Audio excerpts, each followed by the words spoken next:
Absolutely. Okay. And I'd like to say I don't have an issue with the office at all and what the office is supposed to do. That's not my issue. Good afternoon, Ms. Madigan. Um, so I'd like to start with talking a little bit about your deputy. I touched base on it just a little bit, just saying, I didn't know about the changing kind of the guard, the position, haven't met the deputy yet. Could you first and foremost refresh my memory? I'm thinking when we sat here about a year ago, when you were putting the office together and talking about hiring this person, you did share with us that you knew him. He was an FBI, retired FBI agent. And was it $98,000 that you had first asked in the budget last year for his salary? Do you remember?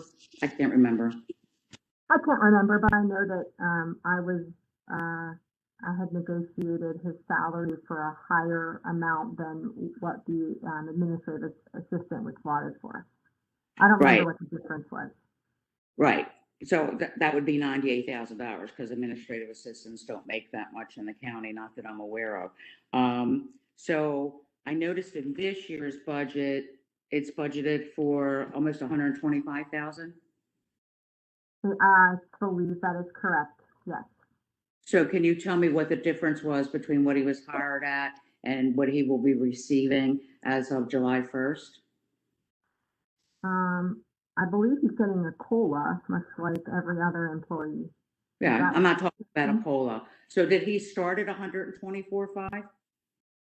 I believe that's correct. Yes. He started at 124.5, and he has been in since October. Correct. Okay. So related to the question of written policies and procedures, first, I guess I just want to mention that did take a year and a half. It did take a year and a half. They were adopted in May. I'd like to answer that if I could. I'm making a comment. I wasn't asking you a question. It took about a year and a half. The council approved the creation of the new position in your office at the last budget last year. Did you write a job description and post that position for Mr. Quisenberry? I did not. I wrote a job description, but I did not post the position. No. You did not post an open position in Baltimore County? Did not. If you learned that a department head currently, like the director of budget and finance, hired a deputy director without writing a description and posting that position, would you report that to the county executive or us? I don't know. I'd have to look at what the policies and procedures. When I hired Mr. Quisenberry, I was communicating with Pat Murray from the county executive's office about it. I wanted to make sure that was the proper thing to do, and that's what I was told I could do. Well, I think the proper thing to do, and I don't know who wants to step in here, all jobs must be posted with human resources. I just, I had somebody in mind I just wanted to hire for my office, but I had to post the job. Even though I was really hoping that I could just hire this person, I still had to post a job. Well, I never received, if that's you true, saying that your agency, are you saying that your agency isn't held to the same accountability as other agencies? No, I'm not saying that at all. The job listed. Then why wasn't the job listed? My agency is held to the same accountability as every other agency, and in fact, then why wasn't the job listed? In fact, my agency has to be a model agency because of my... Well, evidently it's not, because all agencies must list their job positions for new hires. So why did you not? I was never told that is something I had to do. So I'm happy to talk with Ms. Benjamin in HR about that. No one ever made me aware of that requirement. Okay, so I guess I need an understanding of, you only have to follow the rules and procedures that you have made for your office and not what all other Baltimore County supervisors, directors, and deputy directors have to do. That's not what I'm saying, Councilwoman Bevins. What are you saying? I'm saying my office should be held to the same standards as any other government. I was not aware of that requirement. I'm happy to look into that. Well, okay, you can look into it, but I'm telling you, all jobs have to be posted. And so you didn't give anybody an opportunity to apply for that position because you handpicked Mr. Quisenberry and didn't give anybody else an opportunity. Councilwoman Bevins, Now, or go my right morning- ahead, Councilwoman Bevins. just one more question. Miss Madigan, do you have a business card handy I do not at have your a, desk? I do not. You don't have a business card in your office? Yes, I do. Can you hold one up for me, please? I know, no need to roll your eyes. I'm just asking to let me see your business card.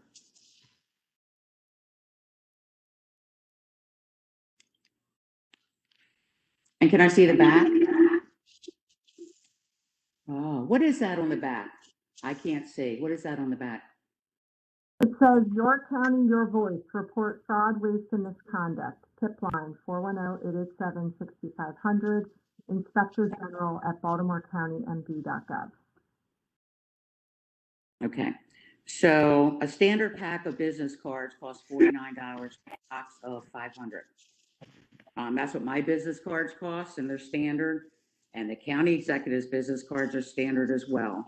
We all pay $49 for business cards from the same vendor. Yours aren't standard. They cost $108.67 for a box of 500. Why do you feel like you have to spend double of taxpayers' dollars on your business cards than the county and the county council? We don't have messages on the back of ours. The front, name, email, phone number. Everybody knows what you do. I don't have to write on the back of mine. I create legislation. I control land use. I rock the constituent services. They just need your information on the front. So why would you? I thought, given the feedback that I received from Ms. Lamarzi and Ms. Cummings, that it was important to have the tip line and the email address for anonymous complaints on the back of the card. Who said that? I'm sorry, I said. Ms. Lamarzi, who's the Inspector General for Montgomery County, and Ms. Cummings, who's the Inspector General for Baltimore City. And that's what their cards look like. Well, I'm not comfortable with you spending an additional $59 on your business cards more than the county executive or the county council or anyone else that carries a business card in Baltimore County. I think it says it on all your posters. It says it on your website. It says it anywhere that you can put it. And to me, that is a waste of taxpayers' dollars, and it's your job to root out waste. Okay, I agree to disagree. You say you disagree? I think Did you say you disagree? I said I agree to disagree. I think it's very important that in starting a new agency that if somebody wants to make a complaint that they can do so anonymously. It says that everywhere. My business card has my email address on it and my direct line. It doesn't have the office's number and it doesn't have the email address for the office. And I thought that was important. But it should. There's definitely enough room on the front to put that. I'm just saying. I was told that was not an option. You were told it wasn't an option by somebody in Montgomery County. No, by the printer. Again, this is Baltimore County, and I think that maybe you need to get more comfortable just with some of the policies and procedures that happen here in the county. And if you disagree that spending twice as much on business cards that everybody else carries in the county, I have a problem with that. I'm done, Mr. Chair. Thank you, Councilwoman Bevins. Are there any additional questions or comments by any of the members? Yes, Mr. Chair. Go ahead, Councilman Copeland. Thank you, Mr. Chair. I would just want to piggyback on what Councilman Crandall said some time ago about a brand new agency, a startup. And I say one of the most, and it's been my experience. The reality is, Ms. Madigan, we are all against fraud, waste, and abuse. But I think what we see sometimes and what I hear from the employees, maybe you don't know it, but employees are walking around here scared to death because they feel like you're going to take a molehill and make it a mountain. And maybe it's not new to you or Mr. Quisenberry to bring people in and investigate them and question them, but to the employees who we want to be happy, who we want to work hard every day for the citizens of Baltimore. When you call them in, some of them are ready to pee their pants. And some of them sit awake at night worrying about losing their job and their livelihood.